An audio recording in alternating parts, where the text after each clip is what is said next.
Hello everyone, this is Zumi Pandey and welcome to Events Publishing. Today we have Dr. Pratima Vishwakarma with us and every day we also going to have discussions regarding a book, but it is not the usual book we read.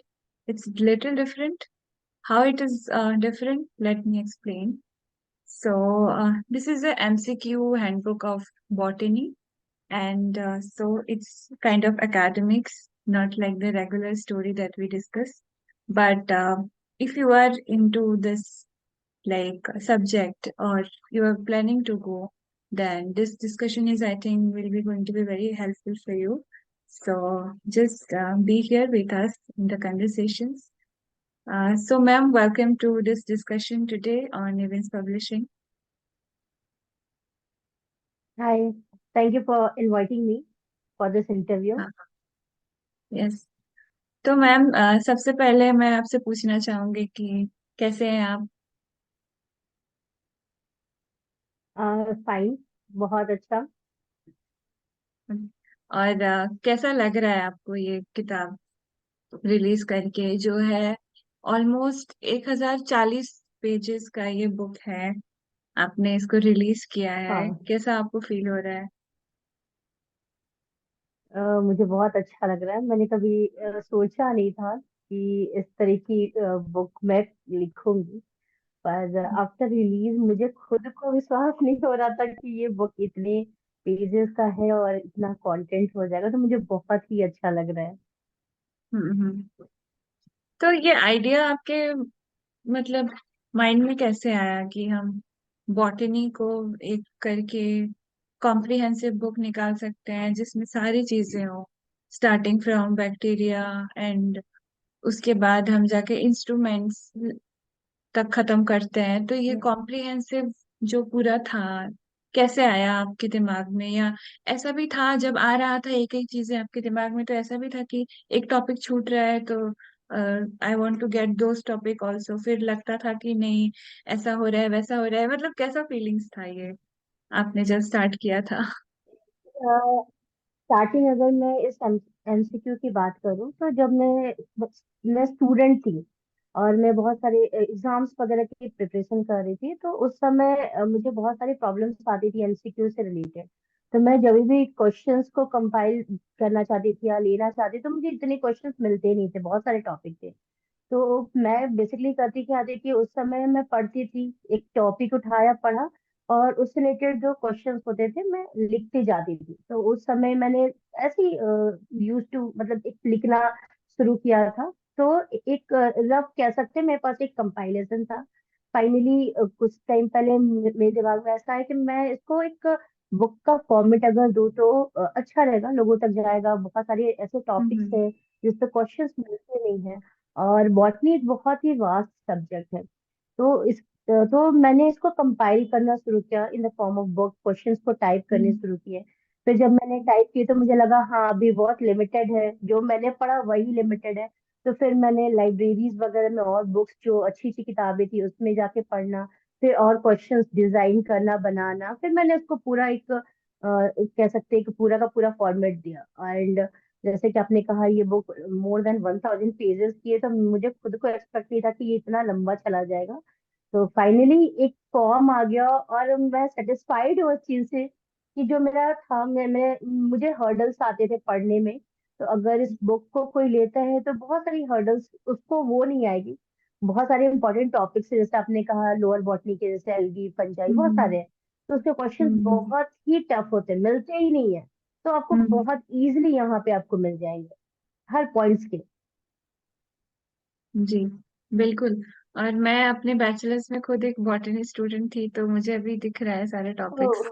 अच्छा, अच्छा लग रहा है देख okay. के, क्योंकि एक problem था कि जो एमसीक्यूज थे वो नहीं मिलते हैं। जो सब्जेक्टिव क्वेश्चंस हैं उसको हम कैसे भी फ्रेम कर लेते हैं, पर जो एमसीक्यूज हैं वो हाँ। टू द पॉइंट होना चाहिए। और हमारा मोस्टली हम्म। फोकस रहता है बायोलॉजी को लेके 11th 12th तक ही, जब हम मेडिकल नीट की प्रिपेयर कर रहे होते हैं। उसके बाद होता है कि सब अपने इंडिविजुअल सब्जेक्ट्स में चले जाते हैं। और जो जो एमसीक्यूज है उनसे ध्यान हट जाता है लोगों का कि ये भी इम्पोर्टेंट हम्म, है। तो आई थिंक ये हाँ बहुत इम्पोर्टेंट है बुक, जो कि सारे एमसीक्यूज को एक साथ कंपाइल करता है।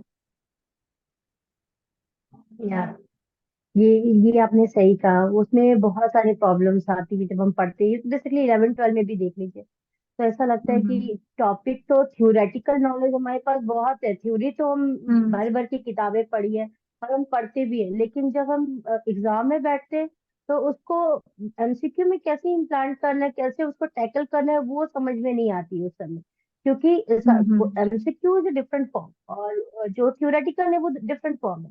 तो उसको ओवरकम अगर करना है तो हमें क्या करना पड़ेगा, हमें डिफरेंट टाइप के एमसीक्यू को सॉल्व करना पड़ेगा। जितना ज्यादा एमसीक्यू हम सॉल्व करेंगे तो हम इस तरह के एग्जाम्स को आसानी से क्रैक कर सकते हैं। तो यही सब हम्म। माइंड में था, जिसकी वजह से मैंने इसको कंपाइल करना शुरू किया बेसिकली। जी। तो ये बुक, इस बुक के जरिए आप कौन से स्टूडेंट्स को टारगेट करना चाहते हैं यहाँ पे? मतलब कोई स्पेसिफिक कैटेगरी है, या सारे स्टूडेंट्स जो बॉटनी पढ़ रहे हैं उनके लिए हेल्पफुल रहेगा? ये आप एक तरह से कह सकते हैं कि बहुत ही वास्ट है। मतलब आप एक एक पर्टिकुलर ग्रुप को नहीं कह सकते। जो ट्वेल्थ का हम्म। स्टूडेंट है, अगर वो प्रिपरेशन कर रहा है, वो भी इसको यूज कर सकता है। डिफरेंट टाइप के एंट्रेंस एग्जाम्स होते हैं जो यूनिवर्सिटी लेवल्स के बेसिकली होते हैं, जैसे ग्रेजुएशन लेवल में, पोस्ट ग्रेजुएशन हम्म। में। बेसिकली पोस्ट ग्रेजुएशन को चाहिए होता है क्योंकि एंट्रेंस के थ्रू उनका एडमिशन होता है। फिर सेंट्रल हम्म। यूनिवर्सिटीज के एग्जाम्स होते हैं जो हम्म। एमसीक्यू बेस्ड होते हैं। लेक्चरशिप आप जब बात करते हैं असिस्टेंट प्रोफेसर नेट वगैरह के, तो ये एग्जाम्स जितनी भी कैटेगरीज आती है फ्रॉम 12th टू ऑनवर्ड, मतलब आप पीसीएस आईएएस पीसीएस के रैंक तक की बात कर सकते हैं। जो भी एग्जाम्स हम्म। है जहाँ पे भी बॉटनी एज ए सब्जेक्ट आता है, वहां पे आप इसको यूज कर सकते हैं। आपको हर तरह के क्वेश्चंस मिलेंगे फ्रॉम बेसिक टू एडवांस, क्योंकि number of question her topic के बहुत ही ज्यादा हैं। हम्म। जी। तो मैम, आपके हिसाब से एक टॉपिक का कितना क्वेश्चंस है इस बुक में, अगर हम किसी भी एक टॉपिक का चूज कर ये लें? जैसे अगर आप एक पहला जो मेरा चैप्टर है, अगर उसमें आप बात करती हैं जो हम्म। है cell structure and function, nearly more than 300 questions है। तो हर टॉपिक में मोर देन 200 300 400 इस तरह से नंबर ऑफ क्वेश्चंस है पर टॉपिक। टोटल 45 चैप्टर्स के फॉर्म में मैंने इसको कंपाइल किया है। और बहुत अगर मिनिमम भी आप कहोगे तो किसी जो टॉपिक्स छोटे हैं उसमें भी 150 तक क्वेश्चंस गए मिनिमम, और मैक्सिमम आपका मोर देन 300 के ऊपर तक क्वेश्चन है इसमें। पर टॉपिक जो 45 मैंने बताया, हर टॉपिक में अलग अलग चैप्टर्स में अलग अलग। हम्म। जी। और मैं जैसे ही देखती हूँ चैप्टर्स को, सारे चैप्टर्स मुझे दिखाई दे रहे हैं। जैसे कि इंटेलेक्चुअल प्रॉपर्टी राइट्स, तो हम्म, बहुत सारे लोगों को नहीं पता रहता है कि ये भी बॉटनी का बहुत इंपॉर्टेंट सेक्शन है। आपने इसको भी इंक्लूड किया है। हाँ और जहाँ से शुरू कर सकते हैं, मतलब सेल से लेके लैब तक सारे क्वेश्चंस हैं यहाँ पे। हाँ। तो कितने दिन का मेहनत है ये? आपको टोटल कितना टाइम लगा इस बुक को कंपाइल करने में? अगर टाइम पीरियड की मैं बात करूँ तो नियरली आप कह सकते हैं 1 ईयर। 1 ईयर का टाइम ओके। लगा। उसमें मैंने रेगुलर बेसिस पे लिखा भी इसको। जब भी मुझे हम्म। टाइम मिलता था मैं लिखती थी। तो नियरली आप कह सकते हैं 1 ईयर कंप्लीट। अच्छा। तो मोस्टली आप बस ऑनलाइन, मतलब लाइब्रेरी रिसोर्सेज पे डिपेंडेंट थे, कि ऑनलाइन भी आपने हेल्प करी है? मतलब आपका पूरा रिसर्च कैसा था ईच टॉपिक नहीं, को लेके? मैंने बेसिकली बहुत सारी जो बुक्स आती है हम्म। जो पर्टिकुलर टॉपिक्स के लिए डिनोटेड है, जैसे कि सपोज करिए अगर मुझे इकोलॉजी के चैप्टर्स उठाने हैं, उससे क्वेश्चंस बनाने हैं, तो ऑनलाइन मैटर्स भी लगता है कि अभी बहुत सारे मैटर्स है, बट बेसिकली उतने मैटर्स आपको ऑनलाइन मिलते नहीं है। तो मैंने बुक्स देखे, जैसे इकोलॉजी के लिए ईपी ओडम की बुक आती है जो बहुत ही पॉपुलर है, वहां से मैंने क्वेश्चंस देखे। फिर आप जेनेटिक्स की बात करते हैं, जो मैंने चैप्टर इंक्लूड किया, उसमें मैंने G9 10 एंड पीके गुप्ता की बुक है, वीरबाला रस्तोगी की किताब हम्म। है, उसको मैंने रिफर किया था। देन बायोकेमिस्ट्री सेक्शन के लिए जो जितने भी बायोमोलिक्यूल्स वगैरह है, लेरिंजर की किताब बुक आती है जो कि बहुत ही पॉपुलर है, मैंने उसको भी पढ़ा था। तो बहुत सारी बुक्स है जो कि उस फील्ड में एक्सपर्टीज कह सकते हैं। तो मैंने उसको भी देखा और लाइन टू लाइन मैंने पढ़ा, क्वेश्चंस मार्क किए, डिजाइन की उसको, और फिर मैंने उसको राइट अप उसका लिखा। देन कुछ सोर्सेज मैंने ऑनलाइन भी देखे, तो कुछ डाटा मैंने वहां से भी उठाए। तो ओवरऑल मैंने ज्यादातर फोकस मैंने बुक्स पे ही किया, जो इस पर्टिकुलर टॉपिक्स पे बुक्स है, तो उस पे से मैंने ज्यादा डाटा को कलेक्ट किया था। सो आपसे आप ये आपकी पहली किताब है एकेडमिक्स में या पहले भी आपने बुक्स लिखी है मैम? ये मेरी दूसरी बुक है। इसके पहले मेरी एक अच्छा। और बुक आई है, हम्म। 2023 में ही आई है, और एविंस पब के थ्रू ही आई है। और उस बुक का अच्छा। नाम है diabetes mellitus and it's management strategies, जो कि हम्म। आई थिंक मार्च में रिलीज हुई थी मेरी book, same publisher evince pub के हम्म। थ्रू ही। तो ये मेरी दूसरी बुक है। अच्छा, तो ये आपकी दूसरी बुक है। तो आप क्या एक्सपेक्ट हम्म। करते हैं एज अ ऑथर? आपके बुक को लोग कैसे एक्सपेक्ट करें, कैसा रिएक्शन दें, और उनको क्या सीखना चाहिए? आप क्या एक्सपेक्ट करते हो? अम, मेरा तो एक्सपेक्टेशन यही है कि जो भी इस फील्ड में है, जो अच्छा करना चाहता है और जिसको नंबर ऑफ क्वेश्चंस चाहिए, तो एक बार हम्म। जरूर इस बुक को एक बार देखे, एक बार पढ़े। हम्म। और आई एक्सपेक्ट कि वो उसको बेनिफिट मिलेगा, क्योंकि क्वेश्चंस हम्म। आपको बहुत ही डाइवर्स फॉर्म में मिलेंगे। तो उसको हम्म। बेनिफिट मिलेगा ही, तो एक बार उसको जरूर देखना चाहिए बुक को, हम्म। वहां से लेके, जहाँ भी ऑनलाइन पोर्टल पे अवेलेबल है, आपकी साइट पे अवेलेबल है, तो एक बार जरूर पढ़े। जी। मैम, अगर हम ये सारे टॉपिक्स का बात बोले, आपने बोला है कि मान लीजिए 200-300 क्वेश्चंस होंगे एक टॉपिक को लेके। तो फिर अगर मैं एडवांस लेवल का स्टडी नहीं करना चाहती हूँ उस सब्जेक्ट को लेके, या मान लीजिए मुझे जरूरत नहीं है हम्म। उतना एडवांस पढ़ने की, तो फिर ये बुक है कि बहुत सारा इसमें सेगमेंट है, बहुत सारे क्वेश्चंस एक साथ आ जाते हैं। तो मैं उसको डिफरेंशिएट कैसे हम्म। करूंगी कि मुझे इतना पढ़ने की जरूरत नहीं है, मैं बस इतनी ही पढ़ूंगी, क्योंकि सारे एग्जाम्स में उतनी लेवल की जरूरत नहीं है। ये मतलब मान बेसिकली अगर लीजिए देखा जाए तो ये हाँ। थोड़ा सा एडवांस है। हाँ हम्म। जी मैम बोलिए। नहीं, मैं बोल रही थी कि अगर मैं ट्वेल्थ में पढ़ रही हूँ और मुझे नीट का सोचना है, तो ऑब्वियसली मुझे एमसीक्यूज पर फोकस करना है। पर बहुत सारी चीजें मेरे कोर्स में नहीं है, जैसे कि मैं इंटेलेक्चुअल प्रॉपर्टी राइट्स की बात बोलूंगी, तो ये ट्वेल्थ के सिलेबस में हम्म। नहीं है। पर ऐसा होता है ना कि हम्म। क्यूरियोसिटी में मैं ये भी टॉपिक पढ़ूंगी, वो भी टॉपिक पढ़ूंगी। तो आप बच्चों को हम्म। क्या सजेशन देना चाहते हैं कि उस चीज से कैसे दूर रहें? होता है कि इतना बड़ा बुक है, हम्म। तो होता है सारे दिमाग में घुसा लेंगे तो will be like very knowledgeable. उस चीज से कैसे बचे, मतलब जितना हाँ, जरूरत है उसको आइडेंटिफाई ये करने की? ये तो पॉसिबल है ही नहीं कि सब कुछ पढ़ा जा सके। तो हम्म। बेसिकली हमें तो अपने टॉपिक पे कंसंट्रेट होना पड़ेगा। अगर हम ट्वेल्थ की बात हम्म। करें तो हम हमारे हमारा टॉपिक ही बहुत लिमिटेड होता है। तो इसीलिए मैंने जो बुक को डिजाइन भी किया ना, उसको फ्रेगमेंट्स कर दिए। जैसे कि सपोज करें मैंने बायोकेमिस्ट्री बोला, या मैंने हम्म। माइक्रोबायोलॉजी सपोज करें एक टॉपिक है, तो मैंने माइक्रोबायोलॉजी को एक कंपाइल करके ना देखे, बैक्टीरिया, फंजाई, देन हम्म। प्रायॉन्स, ये सब अलग अलग करके दिया। तो आप उस हम्म। पर्टिकुलर जो सेक्शन है उसको सिर्फ उठा के उसको देख सकते हैं। यानी कि अगर आपने बैक्टीरिया उठा, तो सिर्फ आपको बैक्टीरिया वाले ही क्वेश्चंस मिलेंगे। लेकिन हाँ, हम्म। क्वेश्चंस के नंबर ज्यादा है, तो उसमें आपको थोड़ा सा ये करना पड़ेगा कि आपको स्क्रीन करना पड़ेगा अपने अकॉर्डिंग, कि आपको कितना लेना है कितना नहीं लेना है। बट टॉपिक मैंने उस हिसाब से ही डिवाइड किए, कि बायोकेमिस्ट्री हो तो ऐसा ना कि पूरी की पूरी बायोकेमिस्ट्री मैंने एक ही में डाल दिया और 500 क्वेश्चन है। मैंने उसको फ्रेगमेंट्स कर दिया, प्रोटीन अलग है, कार्बोहाइड्रेट अलग है, ऐसे अलग कर दिया।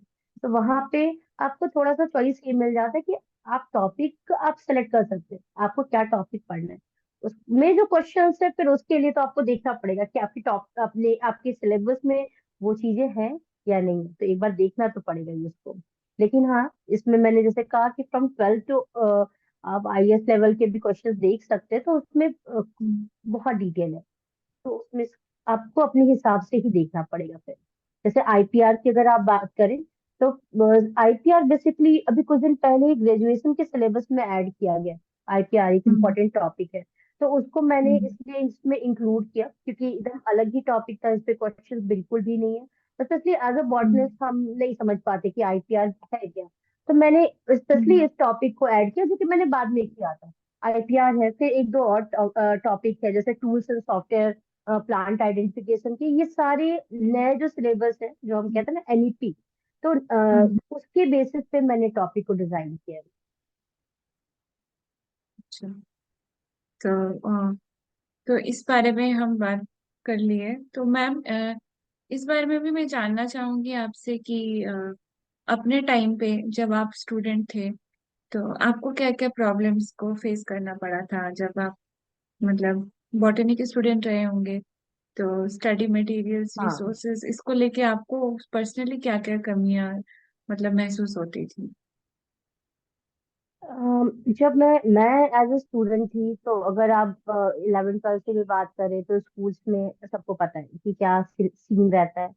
तो वहां पे भी आइडिया होता नहीं है कि हमें पढ़ना क्या है और कितना पढ़ना है। वहां से प्रॉब्लम स्टार्ट होती है कि पढ़ना क्या और कितना पढ़ना है। फिर फाइनली वहां से आप ग्रेजुएशन में जब आते हैं, आप एक टॉपिक से या सब्जेक्ट से आप कंसंट्रेट हो जाते हैं। तो वहां पे मटेरियल्स, हमें एक पर्टिकुलर टॉपिक पढ़ना है, जैसे बॉटनी में इतना ज्यादा वास्ट है, तो कौन सा टॉपिक हमें उठाना है जो हमें बेनिफिशियल है। तो थियोरेटिकली तो बहुत सारे हमें मिल जाते हैं, मैटर बहुत अच्छे से मिल जाते हैं जिसको हम पढ़ लेते हैं। लेकिन सबसे ज्यादा प्रॉब्लम आता था वहां तक, तो अच्छा था, मैं अच्छे मार्क्स भी लाती थी, कोई प्रॉब्लम नहीं होती थी। लेकिन जब कॉम्पिटिटिव एग्जाम्स की बात आती थी, तब प्रॉब्लम्स आती थी। क्योंकि फिर ना प्रॉब्लम्स आती थी क्वेश्चंस को टैकल करने में, कि वो क्वेश्चंस मैं कैसे सॉल्व करूं। एक क्वेश्चन दिया है, उसके चार ऑप्शन है, तो चारों में से चारों ही सही लग रहे हैं। तो वहां पे प्रॉब्लम क्या आती थी कि मैं इसको टैकल आउट कैसे करूं, इसको सॉल्व कैसे करूं। तो वहां पे वो चीजें बहुत प्रॉब्लमेटिक होती थी। तो ये सबके लिए, आई थिंक सबके लिए यही प्रॉब्लम होता है। बाकी तो टीचर्स है ही पढ़ाने के लिए, बुक्स ऑलरेडी बहुत सारी है, क्योंकि ये सारे तो ट्रेडिशनल कोर्सेज में आते हैं। तो वो सारी तो प्रॉब्लम थी, बट जो आती है वो यहाँ पे आती है जब आप किसी भी कॉम्पिटेटिव एग्जाम्स में बैठते हैं।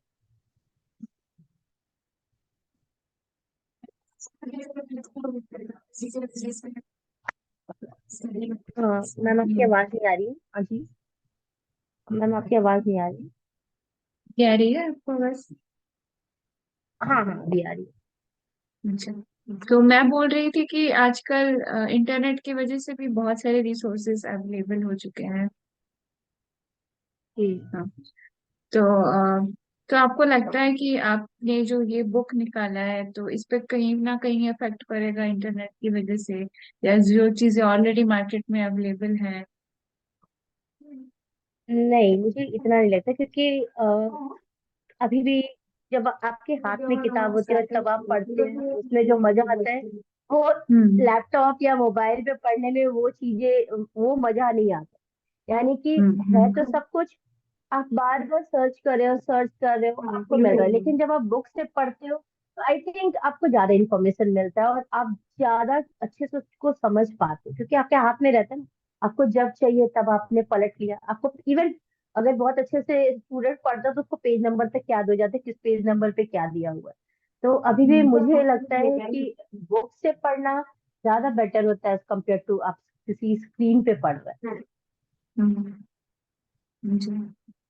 और मुझे भी ये लगता है कि बुक्स ज्यादा ज्यादा अच्छी होती हैं, क्योंकि ऑब्वियसली स्क्रीन पे कोई इतना ज्यादा कंसंट्रेट नहीं कर सकता।